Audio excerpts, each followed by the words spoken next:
Bendiciones a todos. Me alegra poder saludarlos.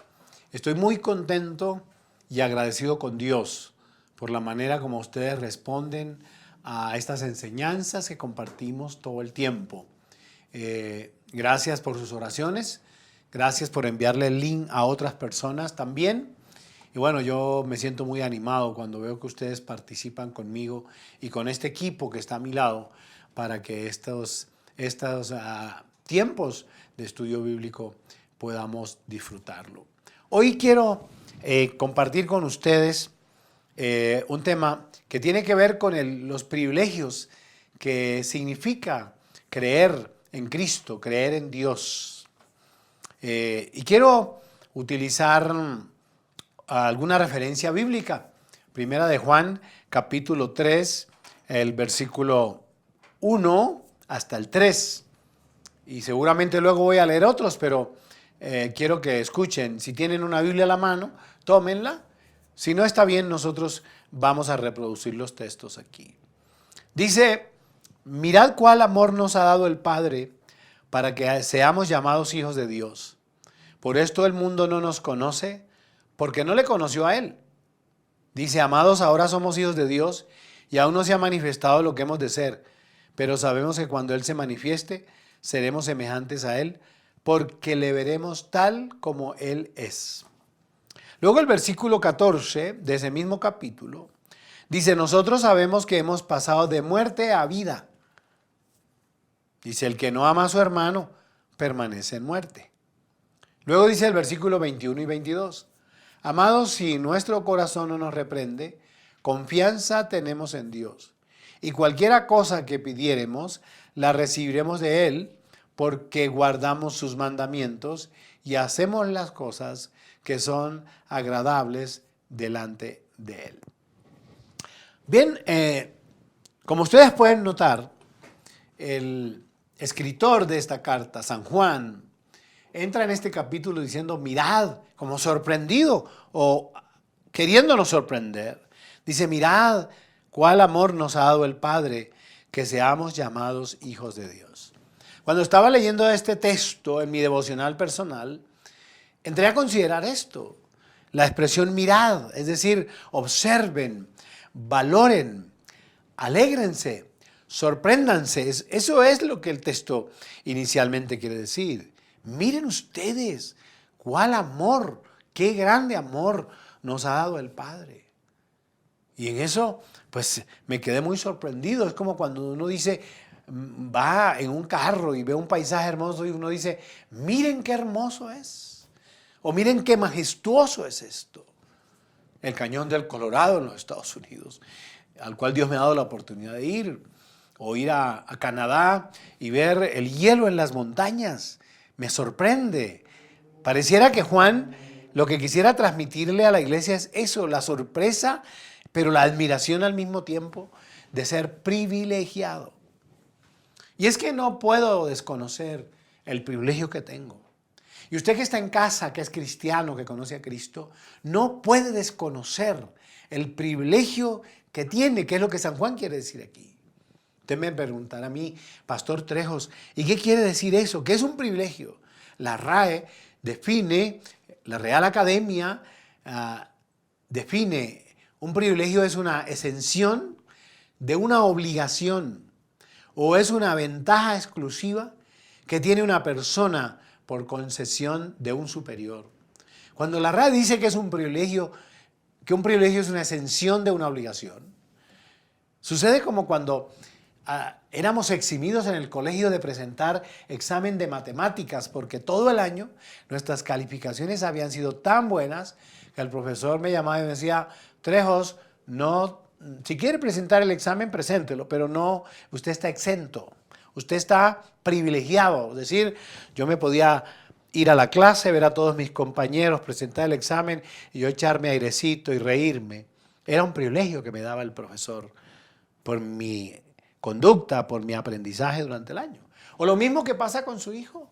Seguramente estamos en un tiempo escolar ahora y su hijo le dice, no, yo estoy exento de ese examen. Todo el semestre o todo el periodo saqué la mejor calificación. Eso es un privilegio. Es una exención de una obligación, porque todos tienen que presentar el examen. Pero como usted o su hijo o su nieto o usted mismo ha sido cuidadoso en el estudiar, entonces quien tiene el poder o la autoridad lo exime de esa obligación. De la misma manera, es una ventaja exclusiva, oigan esto, es una ventaja exclusiva que tiene una persona por concesión de un superior. Y ahí es donde yo, perdóneme que hable en primera persona, y nosotros, en general los cristianos, usted que me está viendo, que me está escuchando ahora, debe saber que nosotros tenemos un privilegio, una exclusividad. Tenemos un privilegio nosotros, ¿saben por qué? Porque se nos ha concedido el conocer a Dios. Bien valdría la pena entonces preguntarnos si a usted le gustaría tener privilegios. Estoy seguro que la gran mayoría me respondería, claro que sí, indudablemente, pastor. Me gustaría tener privilegios, que yo pueda llegar a un lugar y entonces yo pueda entrar y no tenga que pagar, como dice mucha gente, así como nos gusta a todos, sin pagar. Bueno, a mí no me gusta sin pagar, pero la mayoría de la gente dice eso. A mí me parece que cada cosa tiene su costo y uno tiene que aprender a pagar por lo que consume. Pero bueno, hay personas así. Pero el privilegio de entrar a un lugar donde no puede entrar mucha gente. ¿Por qué puede entrar? No, sencillamente porque es un buen deportista, porque es un buen estudiante. O puede ir al campamento gratis porque es un buen estudiante del instituto. O es un buen cristiano. Creo que la mayoría entonces respondería que sí, indudablemente. A mí no me gustaría tener privilegios si esos privilegios van en detrimento de los derechos de los demás. Pero claro que me gustan los privilegios. Si no, ese privilegio no tiene nada que ver con mi color de piel, o con mi raza, o mi condición social, pues los aceptaría, porque no aceptaría nunca que me den un privilegio por la piel que tengo. No. O por el estrato social de donde vengo. No lo aceptaría. Me parece que todos, o por la raza de donde vengo, no. Me parece que todos somos iguales. Y cuando digo que para Dios todos somos iguales, ¿saben por qué lo digo? Porque la Biblia lo dice. Miren lo que dice el libro de los Hechos de los Apóstoles en el capítulo 10, en el versículo 34 y 35. Entonces Pedro, abriendo la boca, dijo: En verdad comprendo que Dios no hace acepción de personas, sino que en toda nación se agrada del que le teme y hace justicia. Oigan esto. Dios no hace acepción de personas, literal dice el texto, pero Dios se agrada. Dios se agrada del que lo obedece, del que lo ama, el que hace su voluntad. Ahí está. Entonces, lo que realmente nos da privilegio a nosotros los cristianos, ¿saben qué es? Es estar en Cristo, es conocerlo. Porque Dios se reveló a todo el mundo, se ha revelado a toda la humanidad. Pero somos nosotros los que hemos creído en Dios, los que hemos aceptado a Jesús como Señor y Salvador, los que tenemos un primer tremendo y poderoso privilegio. Y esto para explicar lo siguiente. En la concepción humana, Dios nos vea igual a todos. Pero cuando uno toma la decisión de amar y de servir a Dios, entra a disfrutar de los privilegios que Dios tiene para los que le aman y para los que le obedecen. Vamos a escuchar lo que dice Pablo cuando escribe a los Gálatas en el capítulo 3 del versículo 26 al 28. Pues todos sois hijos de Dios por la fe en Cristo Jesús, porque todos los que habéis sido bautizados en Cristo, de Cristo estáis revestidos. Ya no hay judío ni griego, no hay esclavo ni libre, no hay varón ni mujer, porque todos vosotros sois uno en Cristo Jesús. Observen cómo hace una diferencia. El ser humano en general, para Dios no hace acepción de personas. Para Él, lo que menciona el libro de los Hechos de los Apóstoles, es que Él ama, le da privilegios al que le obedece y al que lo ama. Y cuando Pablo escribe a los Gálatas, en la discusión de la iglesia de Galacia acerca de quiénes eran más importantes, Pablo los determina, dice, ya en Cristo todos somos iguales, porque ellos tenían un problema como de raza, como de estrato social. Decía, aquí no hay judío, aquí no hay libre, aquí no hay esclavo, aquí no hay blanco, no hay negro. En Cristo, ahora todos somos iguales. Entonces la pregunta sería, pastor, ¿y cuáles son entonces esos privilegios que tenemos aquellos que hemos creído en Jesús, que amamos a Dios y que le honramos? Primer privilegio, primera epístola de San Juan en el capítulo 3, en el versículo 1, dice, con esto iniciamos, mirad cuál amor nos ha dado el Padre, para que seamos llamados hijos de Dios. ¿Saben cuál es el privilegio? Ser llamado hijo de Dios. Este es el mayor privilegio que tiene alguien que oyó hablar de Dios, que oyó hablar de Cristo, que oyó su llamado, que entendió, venid a mí todos los que estáis trabajados y cargados y yo os haré descansar. Que entendió, Jesús dijo, yo soy el camino, la verdad y la vida y nadie viene al Padre si no es por mí. Que entendió el propósito del Padre en Cristo para su propia salvación. Ese es el mayor privilegio que yo puedo tener como ser humano. Y déjenme decir, cada que oro al Señor, yo digo, Señor, te doy gracias por el privilegio que me das de ser tu hijo y por el honor que significa ser tu siervo.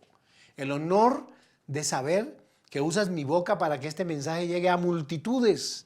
Imagínense, yo estoy predicando desde que tengo 8 años de edad. Hace 54 años yo estoy enseñando y predicando el Evangelio.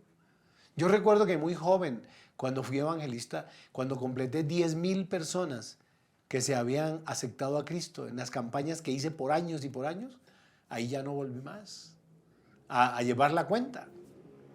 Y Dios me ha permitido ser su mensajero, formador, inspirador de ministros y de pastores y de líderes que andan en el mundo del servicio al Señor, en el globo terráqueo, en diferentes países.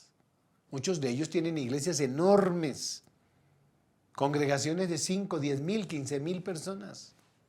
Muchos más grandes que la congregación donde yo estoy. Por eso considero que haber conocido a Cristo y ser su vocero, su mensajero, ser el instrumento que Él usa para llevar a otros, ese es el más alto honor que pueda tener un ser humano. ¿Y cómo le explico esto? Nosotros somos terrenales, somos tierra, somos polvo de la tierra, fuimos hechos del polvo de la tierra. Nuestros orígenes, padre y madre, desde Adán y Eva, la procreación y todo esto. Y que Dios, que es sobrenatural, es decir, está sobre la naturaleza, me dé a mí el privilegio, yo terrenal y él sobrenatural, me dé el privilegio de llamarme su hijo. Esto la gente no lo entiende. Y quiero que tengan claro esto, la gente no lo entiende cuando decimos que somos hijos de Dios. Se burlan de nosotros. Cuando yo estaba joven en el colegio, un profesor quiso ridiculizarme. En clase de biología, me decía, a ver, que pase el chambacú, me decía. Que pase el Hijo de Dios aquí a explicar. Y cada que yo pasaba al tablero y él estaba ahí, yo lo miraba a la cara y le decía, sí, profesor. Después se graduó de abogado y me decía, no me diga profesor, dígame doctor. Yo lo miraba a la cara, me sonreía y le decía, doctor, yo soy hijo de Dios. Yo soy hijo del Rey de Reyes y Señor de Señores. Y él se burlaba. Déjenme decirle que muchos años después, cuando volví a mi ciudad, a Cúcuta, después de haber salido de ella, lo encontré en una iglesia. Y le dijo, hola, doctor Méndez. ¿Cómo está, doctor Méndez? Y me dijo, hola, Trejitos. No me diga doctor, dígame hermano. Ahora conozco a Cristo. ¿Sabe qué lo llevó a conocer a Cristo? Un hombre que en biología nos enseñaba la evolución. Un cáncer que lo postró, del cual Dios lo levantó y lo trató. Y después él entendía, como yo, el privilegio de ser llamado hijo de Dios. Que un ser sobrenatural, Dios, me dé el honor y el privilegio de ser llamado su hijo, es lo máximo que me puede pasar. ¿Saben por qué? La gente se burla de nosotros y se molesta porque no conocen a Dios. Porque no lo han experimentado en su vida. Después que mi profesor lo experimentó, ya falleció. Está en la presencia del Señor. Pero murió siendo un cristiano que enseñaba la palabra. ¿Saben por qué se burlan de nosotros y por qué se molestan cuando decimos que nosotros tenemos a Dios? Porque no conocen el Evangelio. Porque no conocen la mayor expresión de amor de la cual San Juan capítulo 3 habla. Ustedes, y déjenme que se lo repita, lo va a leer Angie. Esa es la medida más grande del amor que puede existir, porque ni medida tiene. Porque de tal manera amó Dios al mundo, que ha dado a su Hijo unigénito, para que todo aquel que en él cree no se pierda, mas tenga vida eterna. Observen, porque de tal manera amó, miren que no hay una medida, está el mismo término, aquí dice mirad, sorpréndanse, y el otro dice porque de tal manera, ahí no dice metros, ni centímetros, ni nada, está hablando de la inmensidad del amor de Dios a entregar a su Hijo Jesús para que muriera por nosotros. Y cuando nosotros le aceptamos a Él, entonces ya dejamos de ser comunes y corrientes y nos convertimos en privilegiados de Dios. Eso dice San Juan. Mirad cuál amor nos ha dado el Padre para que seamos llamados hijos de Dios. ¿Saben por qué también? Porque no conocen el Evangelio. Siempre que alguien me pregunta por dónde debo empezar a leer la Biblia, yo le digo, léala por el Evangelio de San Juan. ¿Y saben por qué no conocen el Evangelio? No conocen lo que dice San Juan capítulo 1, versículo 6. Escuchen lo que dice San Juan capítulo 1, versículo 6. Hubo un hombre enviado de Dios, el cual se llamaba Juan. Escuche eso. ¿Y vino, saben a qué vino Juan? No conocen la historia. Juan el Bautista era el precursor, era el hombre que venía a dar testimonio de la luz. Juan vino para dar testimonio de la luz. El versículo 7 y 8, escuchen. Este vino por testimonio para que se diese testimonio de la luz, a fin de que todos creyesen por él. No era él la luz, sino para que diese testimonio de la luz. No era él, escuchen esto, no era Juan, no era él, ahí está el texto, la luz. Él vino fue para dar testimonio de la luz, porque la luz era Jesús, era el Señor Jesús.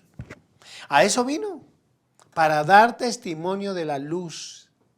De ahí que más adelante, es mucho más adelante, el mismo Señor Jesús, en el capítulo 8 y en el versículo 12, él mismo Jesús dice: Otra vez Jesús les habló diciendo: Yo soy la luz del mundo, el que me sigue no andará en tinieblas, sino que tendrá la luz de la vida. Otra vez Jesús les habló diciendo: yo soy la luz del mundo y el que me sigue no andará en tinieblas. Qué tremendo esto. La luz vino al mundo y el mundo no le reconoció. Juan dio testimonio de él, no de Juan, sino de Jesús, que era la luz, Y luego el Señor ratifica: yo soy la luz del mundo y el que me sigue no andará en tinieblas. Y con todo eso, el texto dice literalmente que no quisieron creerle ni seguirle. Pero el versículo que sigue dice que daba testimonio, versículo 9, aquella luz verdadera que alumbra a todo hombre venía a este mundo. Eso era lo que Juan decía. La luz verdadera. Ustedes han vivido todo el tiempo bajo la ley, bajo el rigor de los sacrificios. Ahora hay una luz y es una luz verdadera. Esto no nos ha traído alegría, ni paz, ni tranquilidad. Ahora hay una luz verdadera, esa luz que es la verdad. Pero tampoco le creyeron. La luz que iba a alumbrar al hombre. No está hablando de la luz, el cielo existía, y igualmente la luna y el sol y las estrellas. No se estaba hablando de la luz natural. Se estaba hablando de la luz que representaba Jesús. Luz verdadera, no para alumbrar la naturaleza que ya de hecho tenía quien la alumbrara, sino que iluminara el camino del hombre. De ahí que el mismo Señor Jesús diga, yo soy el camino. Él es la luz y al mismo tiempo es el camino. El que pudiera ver a través de él entonces podía caminar el camino para llegar al Padre. Juan venía para dar testimonio del creador del mundo. Del creador del mundo. Juan 1:10, allí lo tiene Angie. En el mundo estaba y el mundo por él fue hecho, pero el mundo no le conoció. Escuchen eso. El texto dice literal que él estaba en el mundo y el mundo por él fue hecho. Es decir, todo lo creado lo había hecho, lo hizo Jesús. Y eso era lo que Juan venía a decir. Pero no le creyeron. Jamás le creyeron, no quisieron aceptar.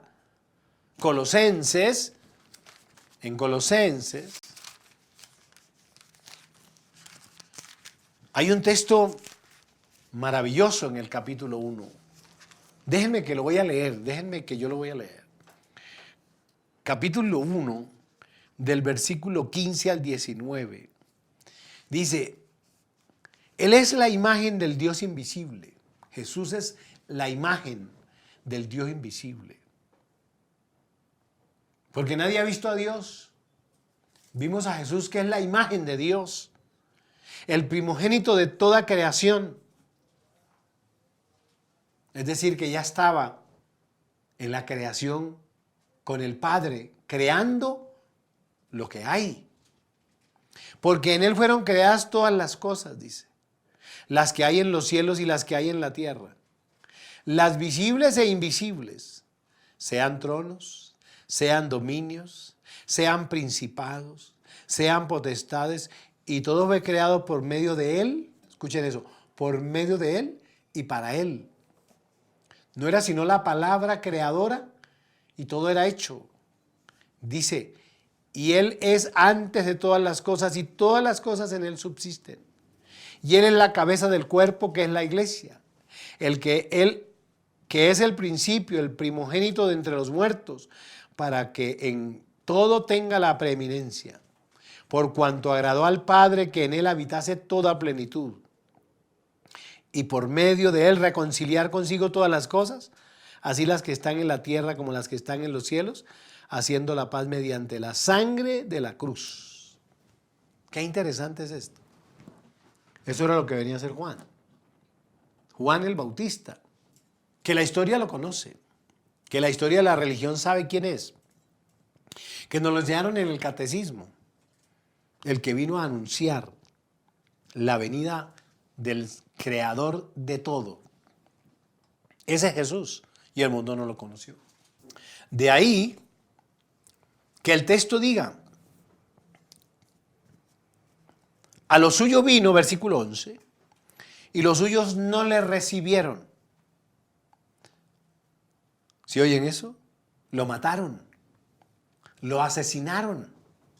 Vino a su nación, vino a sus, digámoslo, a sus compatriotas, pero no le creyeron. Habían vivido toda la historia, habían vivido todo el proceso, habían vivido todas las profecías, desde Génesis capítulo 3, versículo 15 en adelante, las profetas de Isaías, las profecías de Isaías, las profecías de Miqueas, todas las profecías. Pero con todo, no le creyeron. Y vieron cómo nació en un pesebre.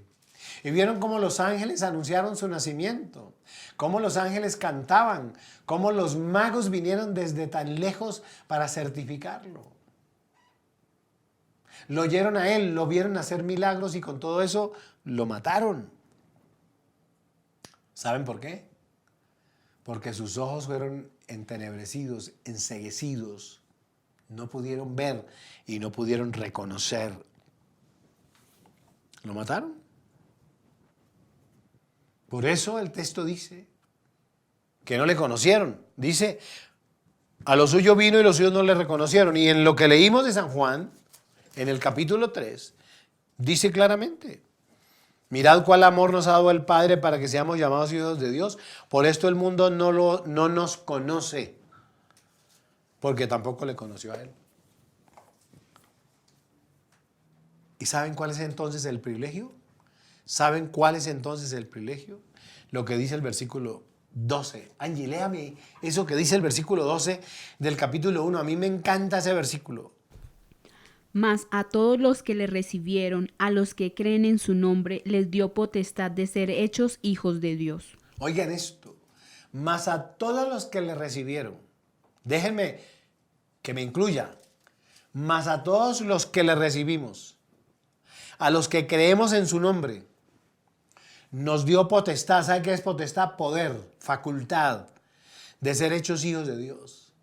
O sea que el creador de todo, el Señor del universo, el rostro mismo, la parte visible de Dios, Jesús, siendo Dios mismo, me permite la divinidad claramente decirle a cualquiera que yo soy hijo de Dios.